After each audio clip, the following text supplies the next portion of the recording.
Respiratory system श्वसन एक जैव रासायनिक प्रक्रिया है। आपको पता है कि श्वसन कैसी होती है, एक बायोकेमिकल प्रक्रिया है।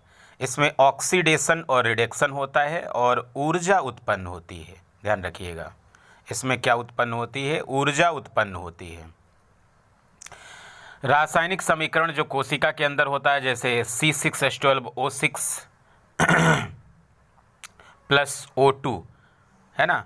आपको पता है ग्लूकोज कोशिकाओं के अंदर टूटता है तभी ATP का निर्माण होता है, उसे ही क्या कहते हैं? कोशिकीय श्वसन कहते हैं। तो C6H12O6 ऑक्सीजन की प्रेजेंस में CO2 H2O और एनर्जी बनता है। ATP 686 kilo calorie. रक्त और गैसों का संबंध होता है, जैसे आपको पता है ब्लड और ऑक्सीजन अगर मिलेगा तो ऑक्सी हीमोग्लोबिन चमकीला लाल ब्लड होगा। ब्लड प्लस CO2 तो डी ऑक्सी हीमोग्लोबिन गहरा रंग होगा, यानी बैंगनी रंग होगा। अगला है श्वसन तंत्र के मुख्य अंग कौन से हैं? नाक है, ग्रसनी है, स्वर यंत्र है मतलब लैरिंग्स है, नोज है, फेरिंग्स है, लैरिंग्स है, ट्रैकिया है और लंग्स है। ब्रीथिंग क्या होता है? ब्रीथिंग का मतलब एक निश्चित दर से वायुमंडलीय हवा का बार बार फेफड़े में भरना और बाहर निकालना। इन्हेलेशन का मतलब होता है श्वास लेना। एक्सहेलेशन का मतलब होता है श्वास छोड़ना। गैस अंदर कितनी ली जाती है और कितनी बाहर छोड़ी जाती है? ऑक्सीजन अंदर लेते हैं 21%, छोड़ते हैं 17%। CO2 लेते हैं 0.03% और छोड़ते हैं 4.6%। नाइट्रोजन 78% लेते हैं, 78% ही वापस कर देते हैं। श्वसन दर याद रखिएगा, सोते समय 12 बार प्रति मिनट, सामान्य अवस्था में 16 बार प्रति मिनट और बच्चों में 44 बार प्रति मिनट होती है।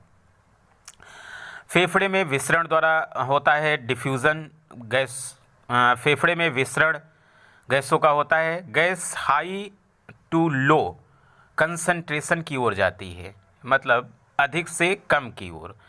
हीमोग्लोबिन और कार्बन मोनोऑक्साइड, आपको पता है कि कार्बन मोनोऑक्साइड ऑक्सीजन से 250 गुना अधिक आकर्षित होती है और क्या बन जाता है? जब हीमोग्लोबिन और कार्बन मोनोऑक्साइड मिलता है तो कार्बोक्सी हीमोग्लोबिन बनता है और इसी के कारण घुटन महसूस होती है और मृत्यु हो सकती है।